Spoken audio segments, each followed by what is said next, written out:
right, let's get it going. Spawning in the south, our blue Infernal player representing Aftermath Gaming. He is Snoxtar. And his opponent spawning up in the north, our former champion of Alpha Navigator Cup, representing Aftermath Gaming. He is Theory. All right, Iron Vault Conclave opening, Iron Vault Conclave opening. Timing of it is kind of giving that indication that we're doing the same sort of deal. Both are going to be moving up. Snoxtar going and checking things out, confirming it is the same. Theory not doing that, though.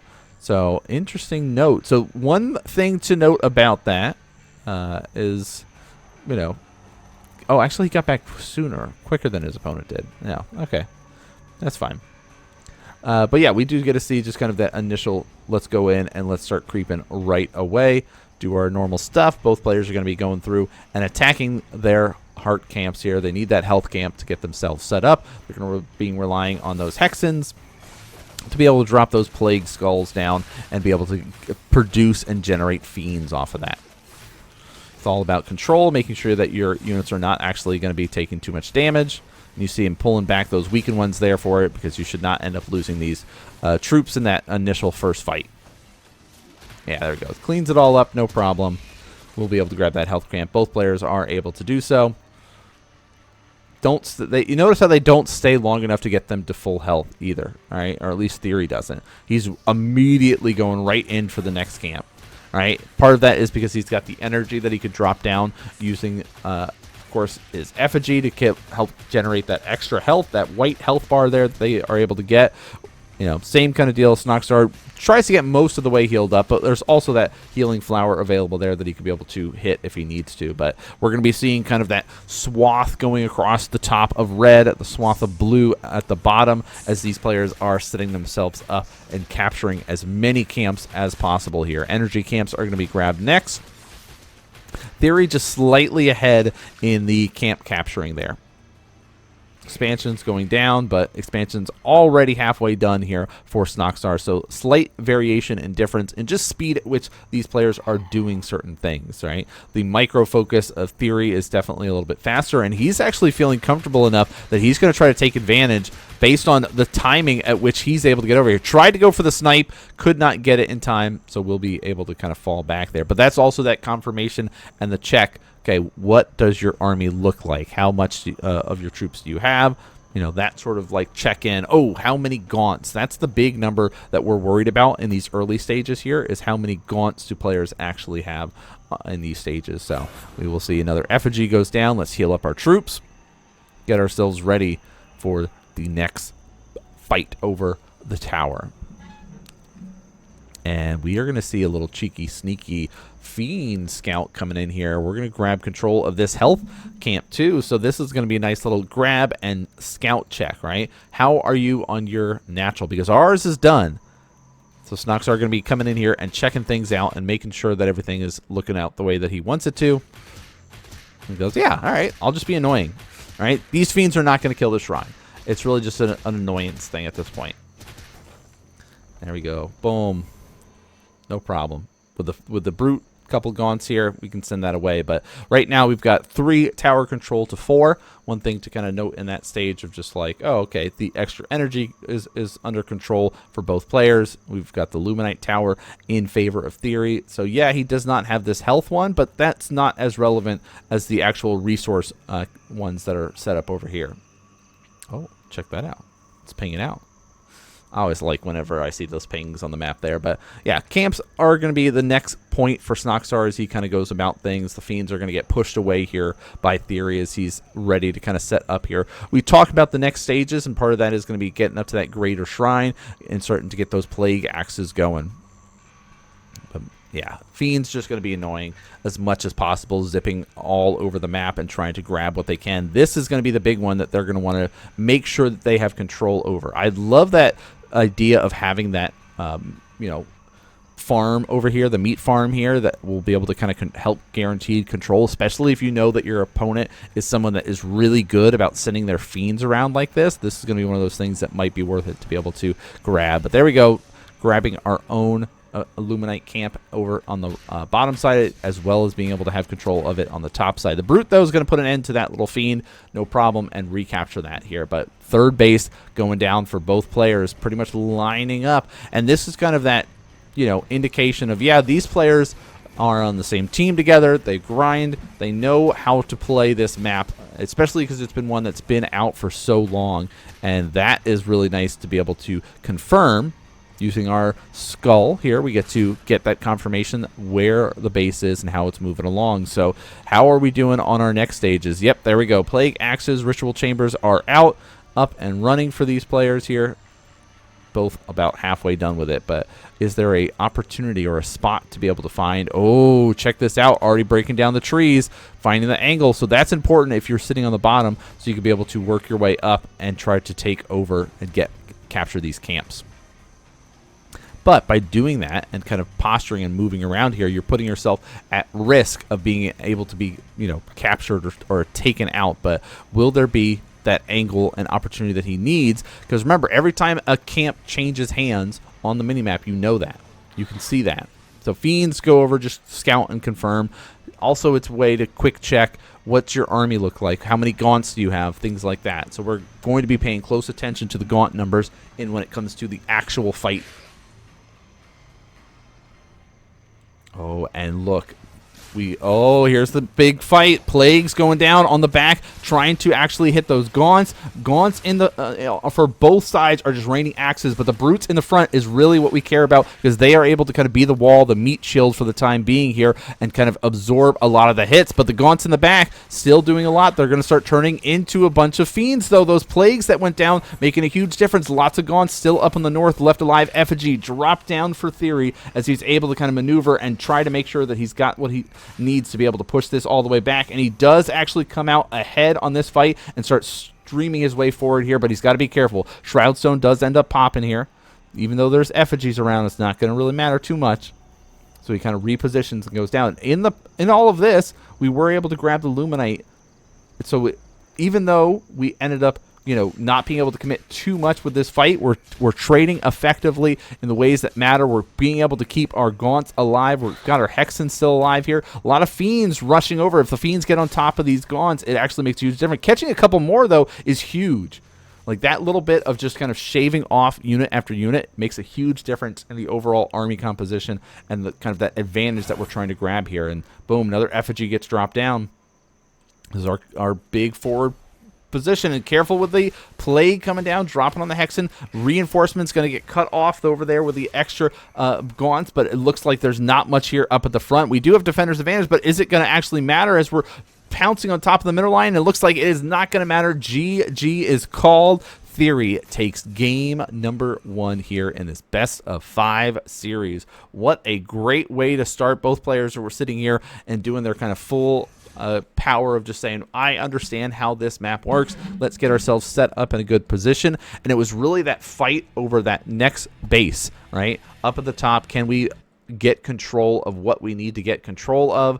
And it was not really able to do so. So we got stuck and got ourselves fighting in a position where we thought we were ahead. We thought we were doing good. The Brutes at the front were absorbing a lot. We had fiends that were starting to pop out, but the number of gaunts that were on each side really told the story. Who was being able to snipe better and control their gaunts and actually target fire the way that they needed to? And in that fight, it came down to Theory.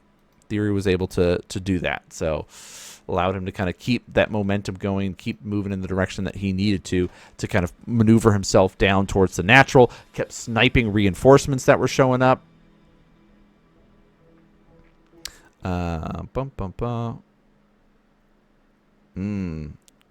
Okay. So one of the things is the players do have that, okay. Theory is saying, hey, how's your connection to US East? That lag was pretty bad that game on Frankfurt. I kind of did a 1A strat that game, so it didn't really matter. A little bit of extraness thrown in there for everybody. So let's take a look at our players here. Get our score up to date. All right, spawning down here in the bottom right-hand corner. It's our blue Infernal player representing Aftermath Gaming, currently down 0-1. He is Snoxtar.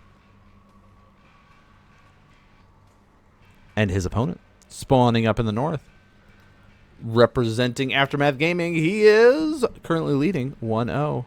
He's Theory. We had a little bit of a contention in the center here, as you can see, going off. It's a little bit of battles taking place.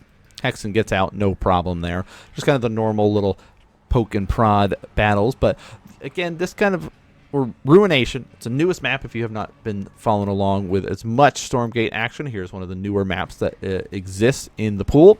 It's a very cool map, at least I think so. Reminds me of Metalopolis, just with the like kind of almost square layout of the way the map is. Lots of ramps and hills and things to keep track of. Like, you know, we're seeing kind of normal openings here. One thing to note though, it's, you know, you basically get a secure expansion just kind of tucked in the back. Yes, there's other paths that you can go to get to it, but you get a camp very safe in here. It's one of those things that the development and increase in style of map mapping is one of those things. Now, we're seeing very specific design changes start to take place on how the players are going to be going about. Look at this, found the healing flower there, of like, all right, everyone should be able to get access to a camp without feeling too punished. Let's make sure you get access to an expansion without feeling like you have to really work too hard or get rushed and punished, and really like, let's test people's real skill. And you know, that's one of those things that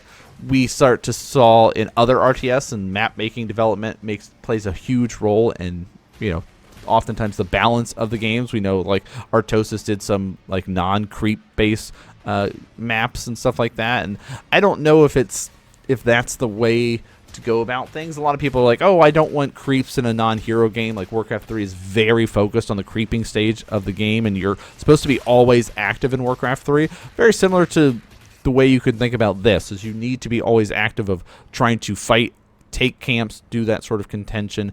And we're seeing the speed camps get grabbed. Who's the player that's going to grab the center? It looks like Snoxtar is going to be our player to be able to grab the center location here, as he's grabbing his natural expansion. Both players are, and it's also pay close attention to where the reinforcements are moving on the map. Be able to actually get in and try to sneak in and get an initial attack going with these fiends. He's going to confirm the expansion, grab one of these. Nice little imp gets cleaned up there. Every little bit counts when you're going through this. Now this is, again, they won't be able to actually kill this off based on reinforcements and stuff like that, but they're going to do quite a bit of damage to it, actually.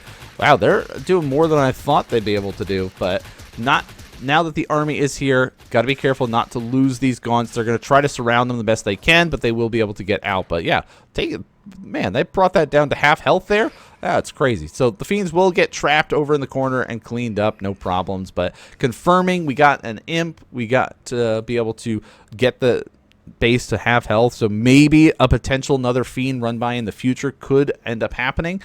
For the now, we will be able to go in and get ourselves set up here and start grabbing the extra towers. And look, we got the confirmation with the Fiend, knows that this is happening. So this gives Theory an opportunity to get his own. You see that effigy immediately get dropped down. We're going to take control of the center. This will help us out. Of course, that Fiend is going to be trying to put a stop to this. This Gaunt, though, has got to be very careful. Yeah, that extra vision makes a huge difference.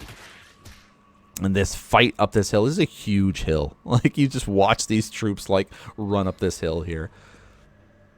All right, now it's the kind of back and forth dance between these players here. And we are going to be seeing the move forward here. Brutes in the front, kind of being the big old tanks, absorbing a lot of the hits. We're going to see them pop, turn into fiends as we go about it, as more and more fiends rush their way down this hill, trying to get closer and closer to the actual damage dealer of the Gaunts. More reinforcements come out, and the Gaunt numbers are starting to increase for Snoxtar, so be careful as he gets to move his way forward. But so many Brutes are left alive. If these start popping into fiends, or if they catch up and actually start wailing on these Gaunts, it's going to be so hard for Snoxtar to deal with. So he's stuck, still scrambling, trying to get back on home here, and now more reinforcements have shown up, and we can kind of fall back, pass back on over to where we need to go, back to our side of the map. But that means that this camp is now forfeit. We don't have the army able to sit here and fight over this the way that we want to. So we are going to be kind of scrambling up, grabbing our additional camps here, or additional towers, and it's basically this tiny little blue spot on the map of Snoxtar. He's got this base locked down, and then you just see the mini-map is covered in red. All right, we've got an energy tower over here. We've got a speed camp over here. We're going to be able to control both Luminite towers on the center as well as the vision. We got the speed camp over here. We got the health camp, speed camp. We have all of the camps. But Snoxtar's just going to power up, build up within his base so he can be able to get ready for the next stages here, which involves using the ritual chamber, getting the plague axes started up, getting the Twilight Spire. Very likely we'll be seeing some drop play. We've seen how effective those can be in this, especially if you hit at a good timing. He's got to be careful because there's a lot of watchtowers to spot for this. So how will he deal with it? Sending some brutes out right now. Oh, he's trying to get a third base, and the one lone Gaunt said no. But that will be able to get cleaned up there, so no big deal. Will he pop it just to make sure he can reach it in time? Oh, he stopped. Okay. All right. How is Theory going to be responding to things? Big power up as well. Double Twilight Spire here. No, triple Twilight Spire. So this is not going to be going for a drop play. This is going to be trying to set himself up and go for a big transition and shift into like a Spriggan style of play here, which is some air units. But one little Magmadon pops on out. Again, we've seen time and time again how important these units are when you're fighting in these Gaunt battles, right? You need to have these there available so you can be able to set up and do the slams on top of the Gaunts. All right, we are going to be continuing. Oh, no, we are going to be going for the Harbinger. Okay, so we are going to be going for drop play. Are both players doing that? Where's the Harbinger? Where's the Harbinger? I got so spoiled yesterday with being able to cast StarCraft 2 and see the like hot pickup mentality for observers that go, oh yeah, here's the hot pickup, so you know to look for a drop as an observer. This time we don't get the production tabs, we don't get the other stuff, which like is a great challenge to have as a caster, to sit here and go through and try to navigate and convey as much information to everybody watching at home, because we don't get those extra tools like production tabs and things like that to be able to look for. So we've got to be mindful of what is going on the mini map and what stuff that we need to worry about. So here's what we're worrying about right now is a little fight on the right hand side. We've got our drops positioned here ready to go and sneak in at a moment's notice. Additional production getting added in. But that's a big army that Snoxtar is starting to construct here. But that's also a lot of troops out of position, so he's got to be careful. Oh, stampeding already, which means that there's not going to be a stampede for this actual fight here, which is really good. Plague's going to go down. He's going to try to trap and take out this very slow moving Magmadon. Can he get away? He does sneak his way down the hill, but now we got the drop commencing inside of the natural here. There is a Shroud Stone, and oh, yep, there we go. Let's just kind of blow that up, use our Shadow Flyer. So that's another reason why the Twilight Spire is there, is to kind of be able to have access to all that anti-air tech like that. But lots of Fiends here and there. Look at this. Boom, boom, boom. Recharge out. Let's spend all of our resources so we can get a huge wave of Gaunts. The problem is these Fiends there are going to be a bit of an annoyance here. Yeah, boom. Recharge it. Send a next wave out. So Snoxtar able to hold off and defend very, very well. But the armies that we got to worry about is still amassing in the centers. We've got 3 bases up for both players here. We do have all of our conclave action. Yeah, look at this. This is what you're expecting to see. 3 bases. We need as much production facilities as possible. Think about the old school like Brood War style when you're having like a Terran or a Protoss and you need multiple gateways and multiple barracks to be able to produce so many units at a time. This is one of those ways of doing this, compared to like the StarCraft 2 style of playing Protoss, which you're like, oh, I gotta go, have just warp gates and we'll be all right. All right, speed helping out. Plague's going to try to get dropped down. That little circle there, that's kind of the floor is lava. Don't stand to that or you're going to get slowed down and take some extra damage. Turn your units into Fiends for my army. I love the lighting of the Hexen here. I don't know. Sorry, we get this like little lantern staff that he's got there, but there's Magmadon going to be able to kind of fall back. So there's 2 Magmadons right now for Theory, which will 3 that will play a big difference in this fight. The problem is these fiends are going to be doing their whole job is to block and prevent those Magmadons from actually getting close to those gaunts. Will it be enough, though, based on the way that our armies are being able to build up? It's going to be tough. Oh, we have another Harbinger. And we know where the enemy army is. They took over the center. Next wave of production getting added in here. Iron Vaults getting added on. I think if we go for the... Yeah. Okay, so we're going to go for the Magmadon play here. So this is one of those ways to go... My opponent is trying to get an army of fiends to block me. If I use this dropship, right, Harbinger behind the enemy line, drop down and be able to just kind of stampede over the way that I need to, I'll be in a much better position. But Weavers have been added into the mix here. So this is our difference. Heavier Conclave army using the Weavers. We're going to try to grab and pull units the way we need to. We're also going to be adding in our Hellborns, do those shotgun siege damage. And we will able to get the at least kills off, but control of the tower does belong to Theory here. And now he's getting back, grabbing control of the watchtower, and we're going to be seeing kind of this fighting through the city. That's what I was talking about. It reminds me of Metalopolis, just like the buildings, the structures. It's, you know, tight corridors that you got to fight through. These high ground locations in the center is a main point of focus. All right, grabbing, killing off, taking back control of it. Armies on the left, armies on the right. When will they meet? At this point, this army is looking really scary for Theory. Lots of gaunts added into the mix, and he's just kind of can't really be able to overcommit, right? You don't want to get yourself in an awkward spot, so we're going to try to secure an additional base here for both players as we get set up for the next stages. And yeah, Fiend's going to confirm this here, so both players know that this is happening. Going to keep going over, dropping this down, getting the effigies there, and be able to grab and take control of our next tower here. Look at those grabs.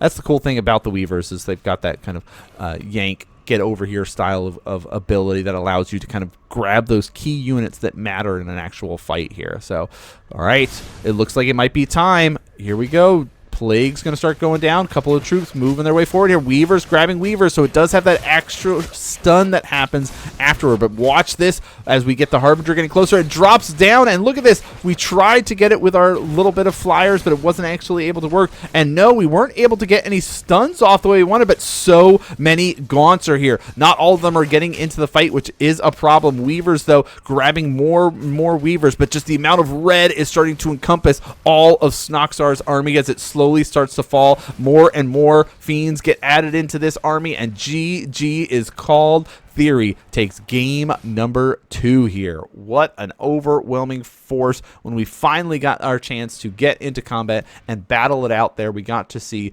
that Theory was able to just have the right mentality of overwhelming numbers of gaunts, but also being able to sit here and have these other ideas of, let me drop down these Magmadons in here, and they were so close to just getting sniped off here. Those flyers are like scourge. They explode when they run into an air unit, and so he was so close to losing both those Magmadons. The Magmadons didn't make too much significant added bonuses to that army, but being able to have those in there to tank and absorb some hits from those gaunts at the back that should be actually dealing damage to your enemy gaunts made it a little bit hard. All right, Snoxtar's like, wait, it hosted Frankfurt and not Washington? Yeah, who knows? I don't know about the hosting side of things. I'm glad that you can play players all across the world, but maybe you can create a map being in a party. Maybe. We're still in those early stages. Remember, it is early access. Yeah, it's doing Frankfurt. Who knows? I don't really get it of why it does that, but we are getting through our Alpha Navigator Cup match. It is Theory versus Snoxtar here in the loser semifinals. Winner moves on. Loser is out of the tournament. Not able to continue on, which would be really sad to see. But as things are going on the other side.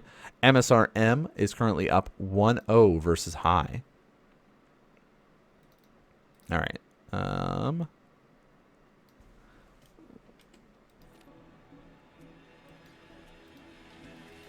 Let's jump in here for our next game.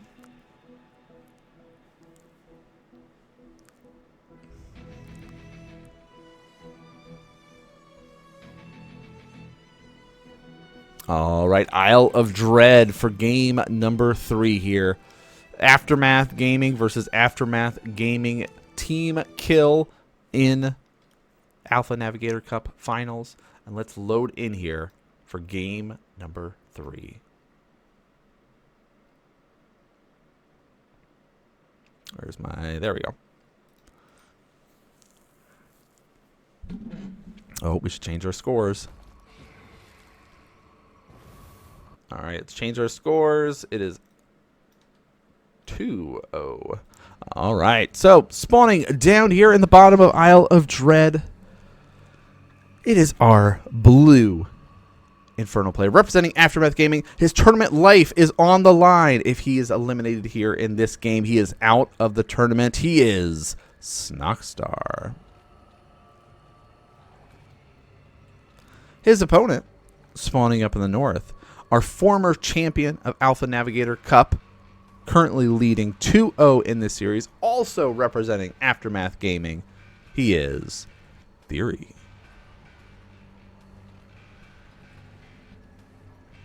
All right, so we see Conclave Iron Vault opening over here, where we see just an Iron Vault opening. So this is kind of giving us that indication that we're going for a faster expansion here, and that is going to be the case as you see the Imp clearing this path off. Previously, if you've watched or played in earlier versions of this, this was blocked or was open, and players could just run in here and attack you and mess with you. Same thing with like this. They have since readjusted it and changed it so it's a little bit safer and a little bit easier to kill, or not kill off, and be able to kind of protect these locations. So that is one thing to note between the difference between it.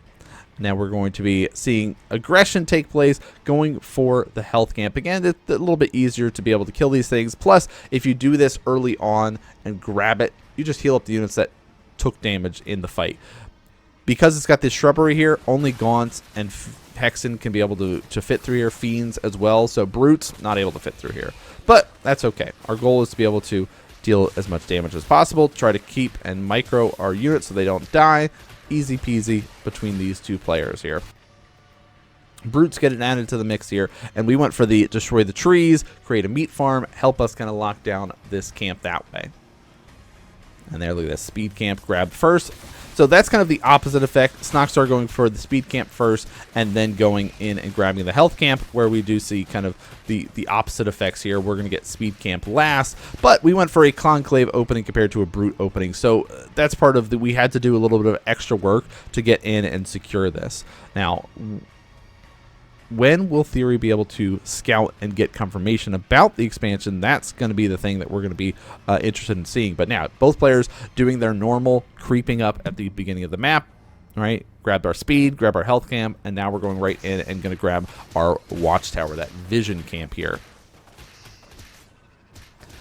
Oh, there it is. We did see the same play. We're going to use the imps, clear off the path, go over and grab our double Luminite Mine expansion. But guess what? Snoxtar's is done first. So he invested a little bit of extra resources into this initially, but now he's going to have to kind of scramble up a little bit as Theory is moving out and posturing a little bit more here, just double checking, confirming things. He's going to be going for the bruiser, but big wave of fiends coming and going to look for an angle, an avenue for attack here. Let's see how well they do. I would keep one here and try to get control of this, but this is that confirmation, and he's going to try to force a denial of this. It's got to be very careful. The Fellhogs here are helping out to defend, doing the best they can, but that's not a lot of damage. A Brute's going to get here, but it's not going to be enough time. Look at this. Slowly, he's just right-clicking on it. He doesn't care. We'll be able to make sure that is denied, canceled, because the Fiend was able to hop back out, and he was able to reconstruct it there. That's how we know it was canceled there.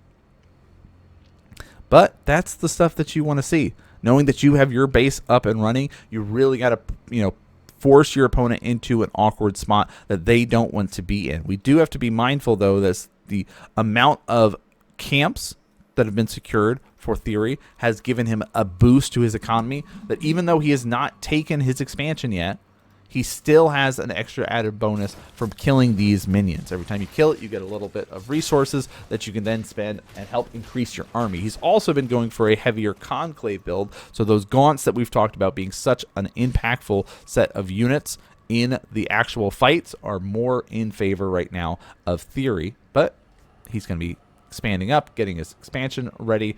On the other side of things, we're going to be seeing that big power up, right? We're teching up into the plague axes. We're getting ourselves ready for the next stages of things, but we don't really have that much in the forms of production at this moment, right?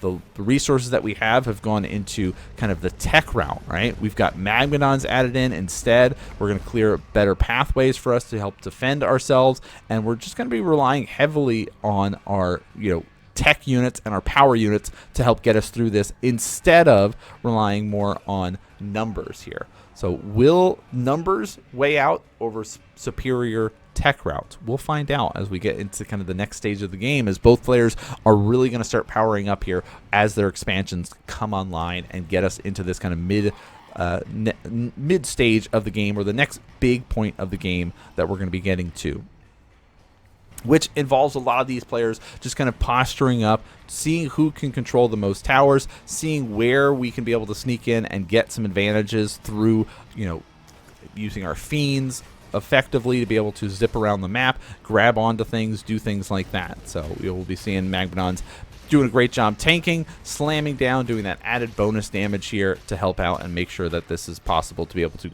capture up a Luminite tower of our own.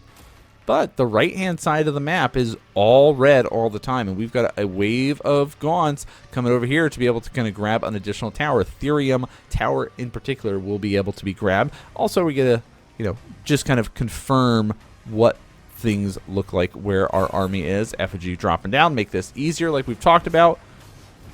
I don't know. I am big on getting tech and upgrades when fighting, especially the mirror matchup. Magmadons make a big difference in fights, but there's something to be said of just pure numbers of gaunts. All right? If you just have overwhelming numbers, yeah, your opponent could have sweet stuff, but in the meantime, you might be just kind of run them over. But Weavers are our tech route. We're going to, again, rely heavily on our conclaves to help us out here. Numbers are starting to equalize, though, between both players. Expansions, again, Snoxtar is just ahead in getting his expansion up. It's up and running, and Theory is just starting his.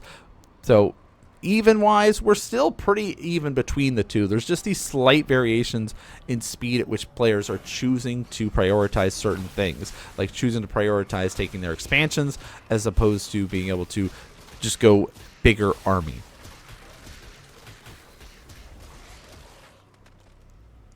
Yeah, camps starting to reset, so we'll be seeing health camps are going to be the next big set. Speed camps are going to be the next big set that players are going to be going for to get that economic boost as they are getting into the next stages. And the armies are going to start really expanding out, diversifying a little bit when we're seeing the Weavers get added into the mix. I would love to see that kind of big power up that we're going to see the extra productions. We're starting to see those with more Iron Vaults get added in here, more Twilight Spires, and the Hellforge to kind of help get those additional upgrades here for Theory. Where are we going to be going? Okay. Going for our Sundering, right? The extra bonus for Brutes, great. Helping out with to get our Brutes additional Fiends. So this is kind of, I'm really focusing heavily on my Brutes, my Iron Vault tech here to kind of allow me to have a stronger front force. But army-wise, it doesn't look that much right now if we look at this army compared to this army. All right, where is the rest of Snoxtar's troops? They're starting to come out here, but like in a straight-up fight, the Weavers are going to yank everything and start really messing up the way that we want to be able to play this game. I mean, it's going to have to be very much relying on the Brutes absorbing so much of the hits and allowing the Fiends to really do their work and wrap around and prevent any sort of attacks happening here. I believe it's still controlling the energy. Fiends are able to keep track and see whether or not there's extra bases being grabbed here. So that's one of the things too, is like the next couple of bases that players are going to get, because it's basically top versus bottom here, right? We know that we're going to start expanding our way out to the right. Theory is going to be expanding his way out to the left. It's going to be much harder to defend these locations, all right, especially as we start moving our way forward. But Harbinger drop play is going to get added into the mix. Now you could go for like a Magmadon drop. We saw that play out in the last game. It's one of those ways to kind of go, oh, there's a Fiend in there. What is a Fiend doing in there? That's okay. All right. Armies are going to be getting closer and closer to meeting. Both players have Harbingers. Both players are getting options for how they want to be able to play things out here.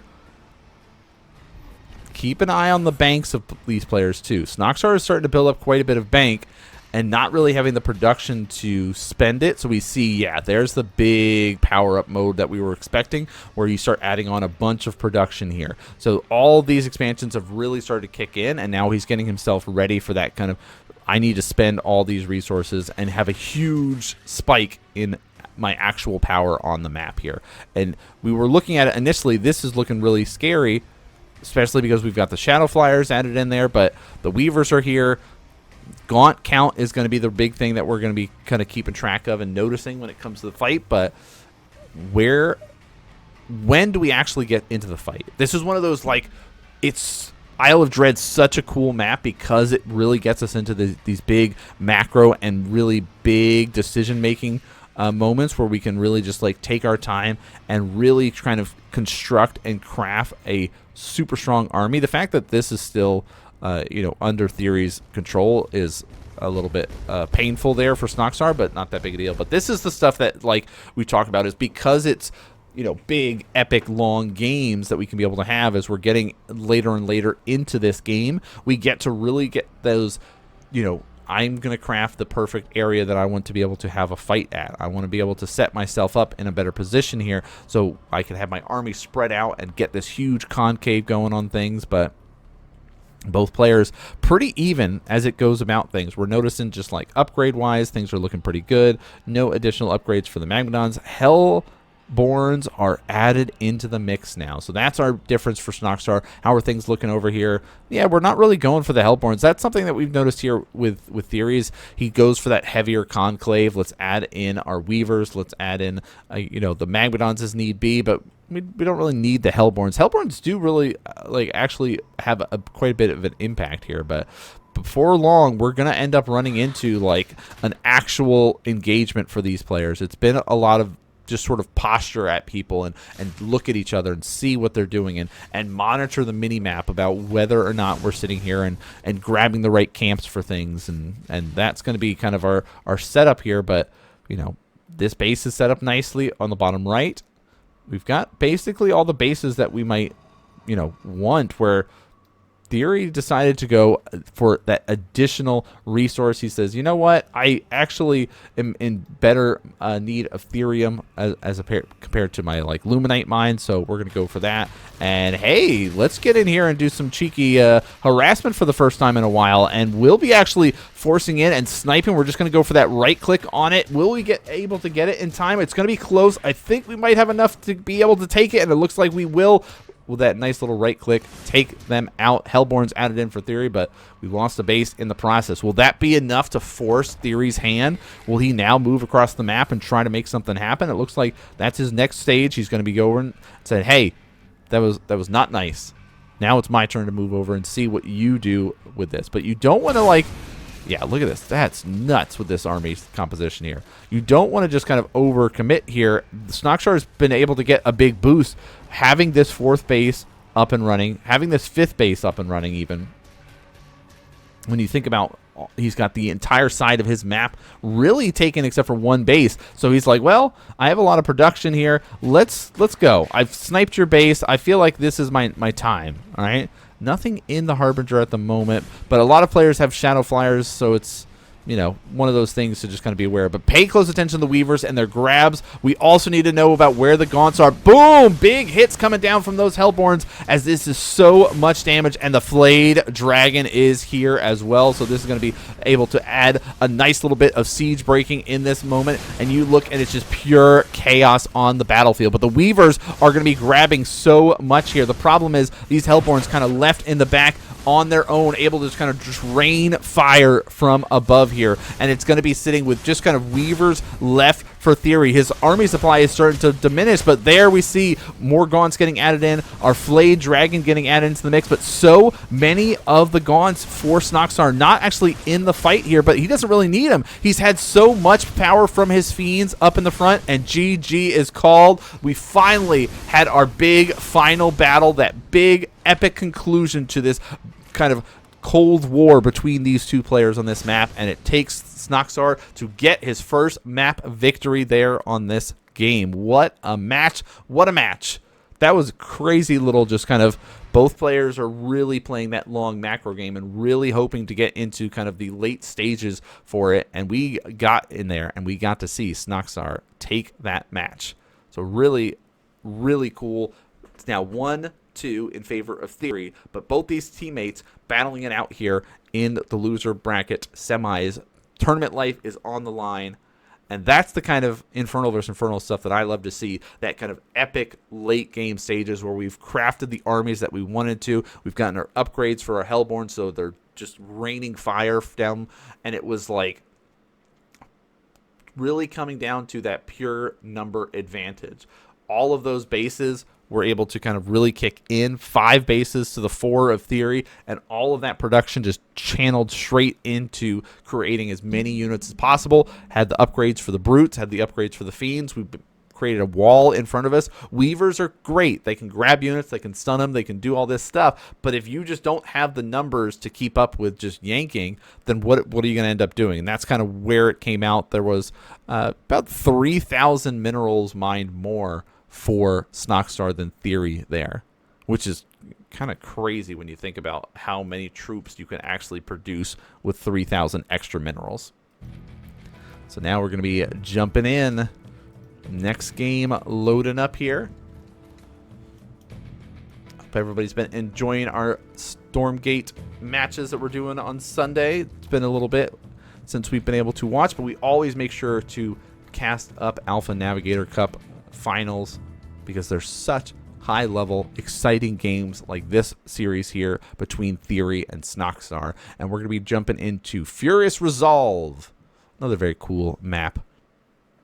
Again, that's part of the fun of having 8 maps. We start to really get to see these cool choices from players on how they're going to be navigating and going about things. So here we go. We are going to be seeing not a fast-paced game. Well, it could still be fast-paced, but let's update our score because now Snoxtar is sitting 1-2. So here's our big difference here on Furious Resolve. It's cross-spawn, but spawning down here in the bottom, taking the series to the late game, getting his first win in this best of 5. It is our blue Infernal player representing Aftermath Gaming. He is Snoxtar.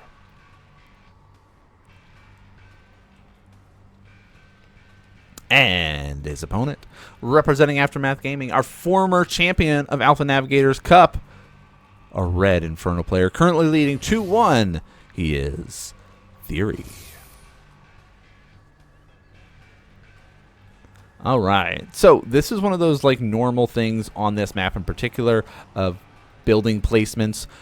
Your natural is so easy to secure, right? You can just tuck your base back here and you're super, super safe.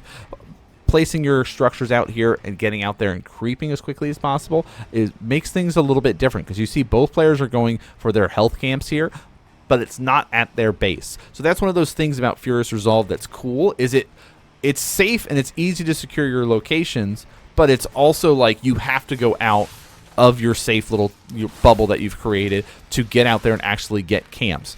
Camp-wise, they're mainly going to be in the center that players are going to fight over after they get these important ones that we normally see. Speed camps, health camps. Again, those are the two that you always grab at the early stages of the game, and we are going to be seeing these players doing that as well. Speed camps are on their side of the map. It's just a little bit further away.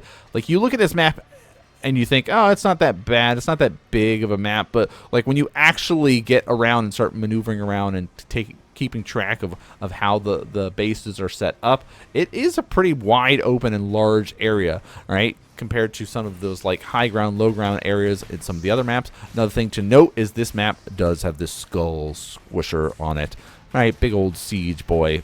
Kill this off, you get a nice little rocket siege tank that will roll its way on over to your opponents. But they, check this out. We're going to have a little fight over this. We're going to be attempting to steal the speed camp and fighting over reinforcements. Brute's going to get grabbed, and now you're in this kind of scramble of going, well, that hurt. I did not need that to happen. Oh, no. Oh, no. We're going to lose these Gaunts, and we're going to end up losing the, oh, my gosh, Hexen and Gaunts. What a grab. Trying to be greedy over and steal your opponent's speed camp ends up losing pretty much all of our army there. So now we see that already 30 supply to 21. I can't control anything. Uh-oh. Remake. It's lagging pretty bad. Not good. Not good.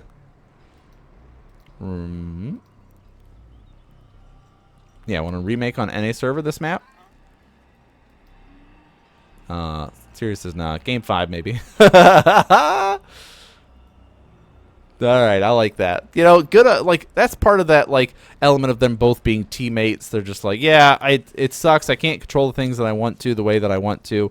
It's annoying. I know you're just gonna kind of walk over and try to kill me here. Let's, if you kill me, you kill me. Let's try to make sure it's NA server for Game 5. All right, big fight contested here. Effigy is going to get dropped down. Of course, allow a little bit of extra health for all these troops. And we do see kind of that little micro battle. Gaunts trying their best to kind of get up here. We do see some Brutes splitting up into Fiends, which will make a big difference in this fight. But we will be able to start getting away there. And now we are going to be crashing through, getting some more reinforcements. And the health actually makes a difference, but Gaunts will be able to push this back. But the Hexen in here, we keep talking about it, does help. Having that little spell cast ability, able to kind of pop in and make a little bit extra damage. That one lone fiend chasing him down has a little bit extra speed there, but we'll be able to kind of fall back and regroup up because we've got our natural expansion up and running now. I wonder, yeah, it's like that Gaunt hit squad is nice, but like if we get over here and we notice that there is this, are we gonna just like GG go next? I feel like no. I feel like Theory's not going to be a player that's going to do that. He's going to just get kind of committed. We're going to keep pushing it, keep making it happen. This is the problem, though. This is your army versus the amount of Gaunts, and that's where we need to pay attention. How many Gaunts our opponent has. Yep, GG. Ooh, tied it up, 2-2. I mean, catching that army up here really just kind of like, that was the end of that game.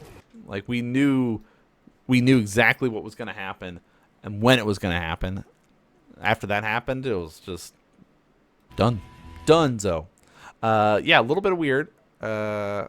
Any casters US East? Yes, I am US East. All right, looks like we might be hosting.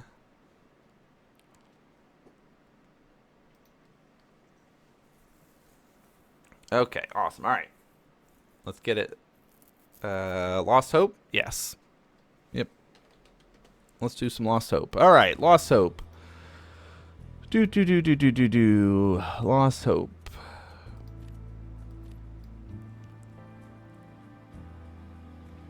Let's get loaded up, y'all. Part of the adventures of making sure the servers are clean for everybody to be able to enjoy. Let's get the code load up here. All right. Get these players in. Lost Hope is our final map, tied up 1-1. Tied up 2-2 between these players. Error joining. Okay.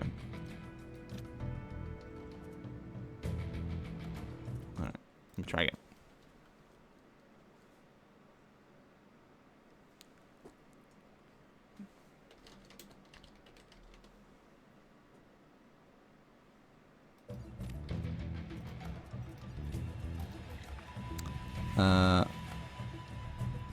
It was just the wrong code. I was like, oh god, okay.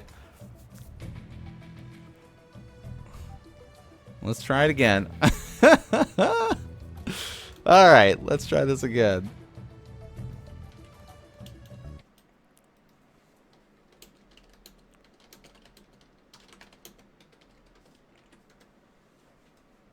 Alright, Lost Hope. Final map. Both Aftermath players here. Tournament life on the line.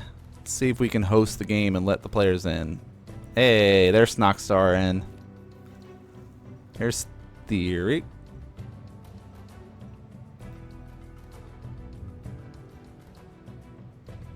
All right.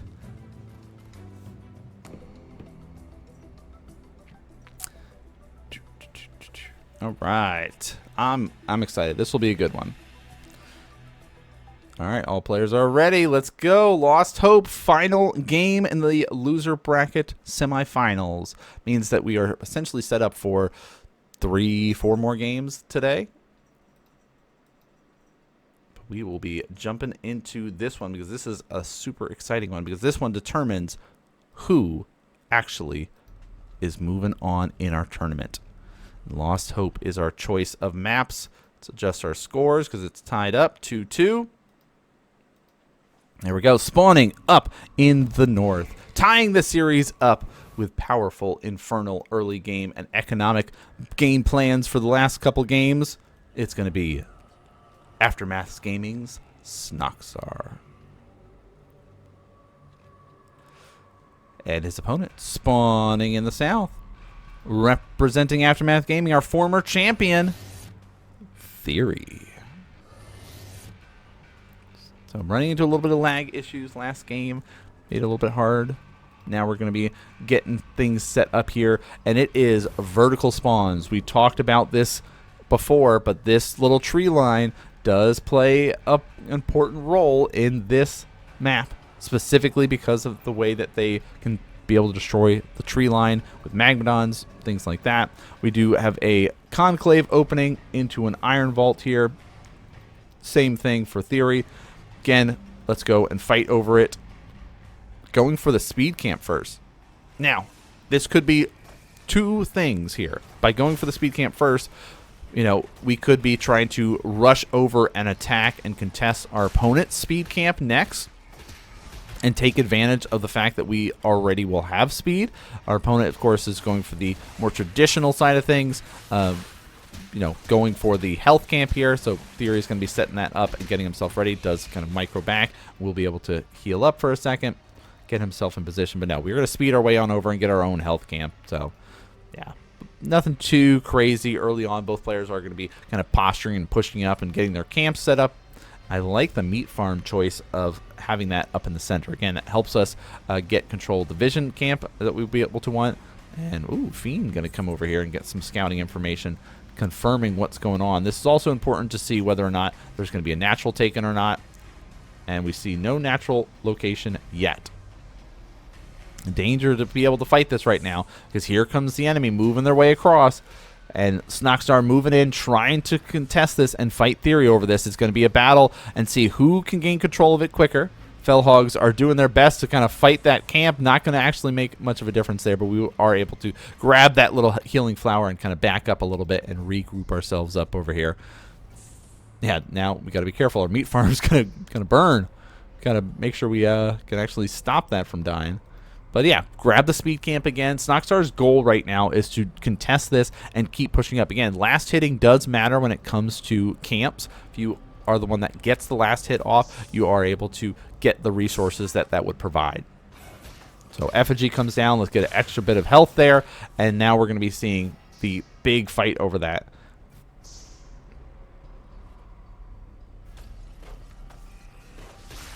All right.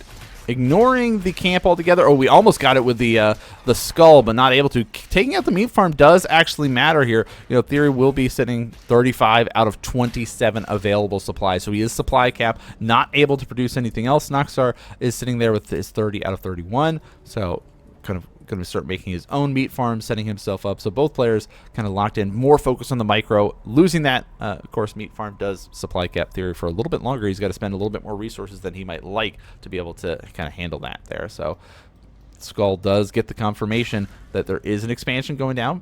Of course, Snoxtar has shown in this series that he does have more interest in getting his expansions up quicker than his opponent. So natural expansion, very easy to take on Lost Hope. Third base, very easy to be able to take. Fourth base, though, not really the one that you want to be grabbing if you're Snoxtar, knowing your opponent is right below you. So we might see him sneak over and be able to grab an additional expansion off to the left-hand side of the map and hope that he can kind of take almost like a ninja base, a hidden base, as his fourth. Oh, Aurelia's given some great info there that the Fell Hogs made Theory supply capped. Ah, yeah, that's true. So that for those that don't know, the way that things work out is that your meat farms are producing additional troops. You cannot control these troops, but they are there, and they do actually have an impact on the way that things are going. Plus, you know, when you're killing stuff with your what do you see, Hex in there, and he's turning into Fiends, the Fiends also count towards your supply. So, like, your supply fluctuates more so as Infernal than almost any other faction because of these little added things. But look at these speed boosted Fiends in there. Wow, so quick. Talk about like Zerglings getting in and just pouncing, making sure they snipe off at least one of those workers really very quickly there. And so yeah, that kind of scramble, make sure we're safe. Now we can kind of move in, but most of our army for Theory is over on the left hand side there, so that does add this added stress of like, okay, if these Fiends keep getting in here and getting scouting information and notice that my army is not here,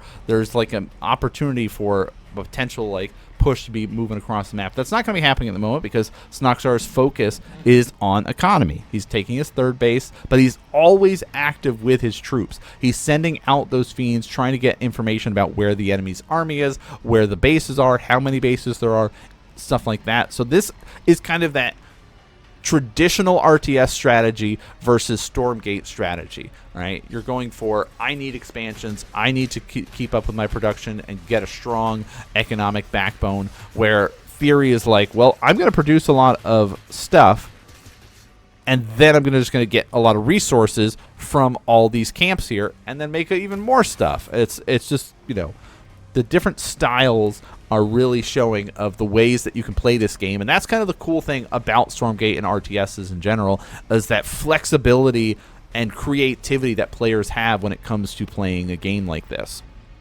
But, ooh, Snoxtar trying to move his way forward. This is going to be a really scary spot to be fighting at. We see that speed boost helping. Theory going to fall back. He is a bit ahead because, again, we've committed more of our resources into this expansion that's about to finish up here. So it kind of leaves us with a smaller army here. But we want to try to fight over our speed camp. Not going to really be able to happen as much. But they got pulled into the fight here. So now we can actually start shaving off some of our enemy's forces. And yes, we're going to lose the resources from that speed camp, but we might get an advantage here. Plague's going to come down as the Magmadons show up. And now Theory is forced to scramble on back. And we see quite a bit of these forces start to dwindle in health, and look at all these Gaunts now turning to fight here. The speed camp is in favor of Snoxtar, and he can start moving his way forward here. Fighting on the ramp is a dangerous spot to be in, and now he's going to fall back because the Magmadon has shown up for Theory. Both players very much focused on the way that they construct their army composition here, needing to add that one lone Magmadon in here, grabbing and fighting over this one lone speed camp to allow them that extra bonuses that they need, and it's time. Knock, knock, knock. We're sneaking our way in. There is a nice little meat farm here to kind of help get a spotter, get us some information, allow Snoxtar that defense. He does have defender's advantage. We've seen that actually play a huge role in this. You don't have the slam that you need because you just used it to clear the trees, so this is a dangerous time to be fighting. So we will fall back, regroup up, and there's the Plague. Oh, slow. Look how slow these troops are. They will be able to start turning into Fiends if he's not careful. So he's going to have to try to micro his best, control it with the speed here to help him out to be able to burst through. There goes the Magmadon, but that's still a very large army for Snoxtar. So even though his supply is less, he's been able to manage, whoa, what the heck was that? Be able to manage and control his troops the best that he can in this situation and really make sure that he's locked down this one spot here that he knows his enemy can attack him from. In the meantime, will we be seeing a third base come down? I don't know. Theory's still all in on the camp taking right now. Like, this health camp did get taken, but we can just send a fiend on over there and grab it. At this point, health camp's going to be grabbed for Snoxtar. So that's like the exciting flow of Stormgate, especially in the Infernal matchup, is kind of both players are just kind of posture up. Let's see if we can find some angles to attack, do these little attacks here and there, clear up a path to eventually attack later on, and then we go right back into it and start grabbing ourselves and getting, uh-oh. How do we say it out? Oh my gosh, I saw some pings and got really nervous something was going on again.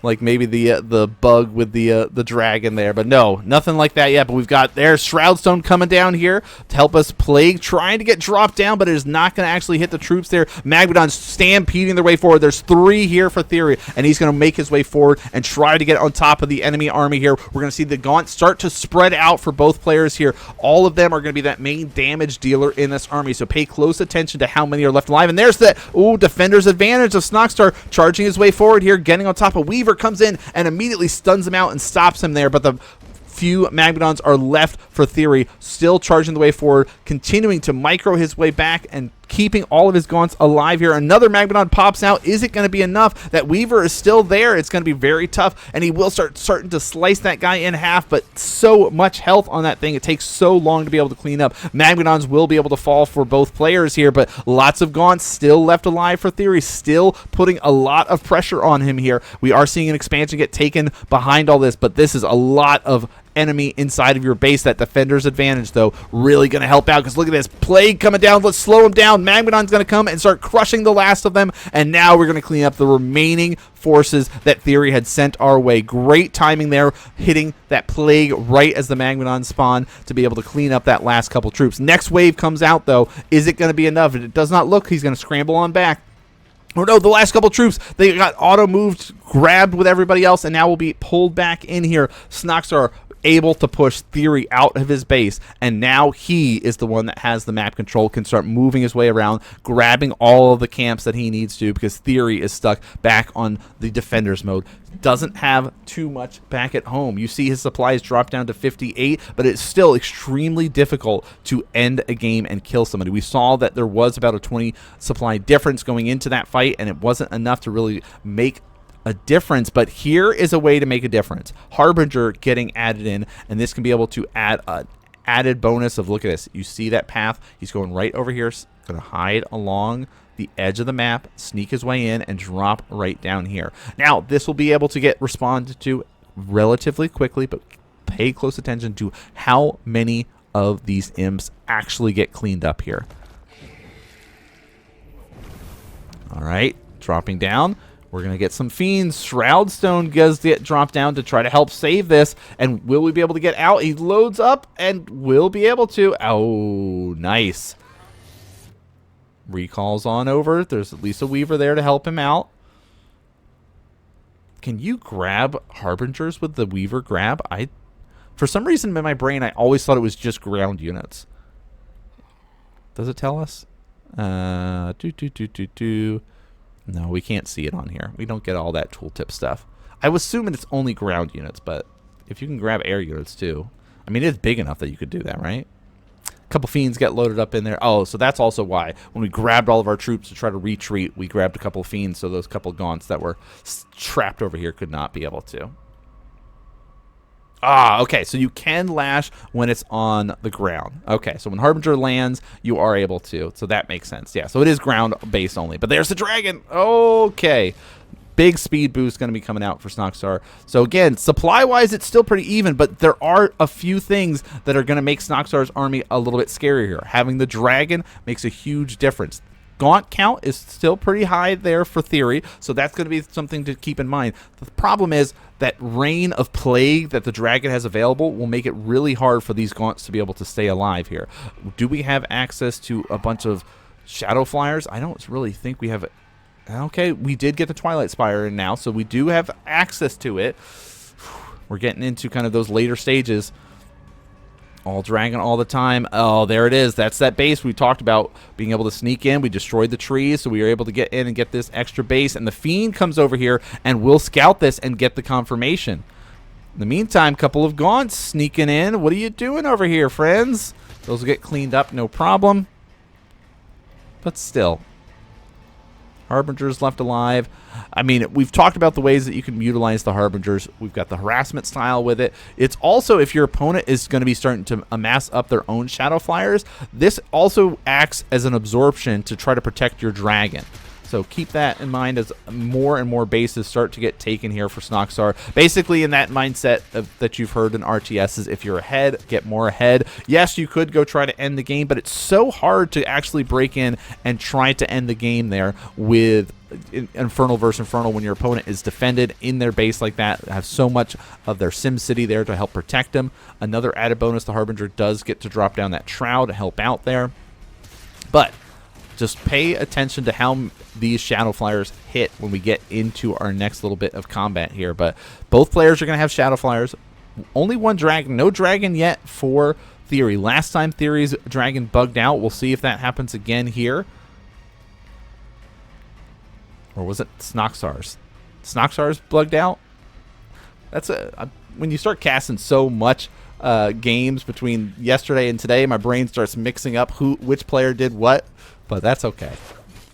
We'll be able to clean up and get all this. So this is very similar to the last game that we just watched, though, as are now getting into those late stages of the game where both players can start to construct the army comps that they are really looking to get. We can get into that power-up mode and make sure we have enough production in case we start losing some of our army. Right? We need to be able to have ourselves the ability to reproduce and reset up for the next wave. Think about if you've ever seen a Protoss army in StarCraft 2 when they have a lot of gateways and your army dies and you go for that kind of mass warp in, or a Zerg army that has to like reproduce and spend all their larvae. It's kind of a similar way of that you need to make sure that you have the production facilities in place to be able to do it once you get up to a high enough bank. At this point, these players are sitting here and being able to spend their resources so efficiently, but our supplies are really telling the story here.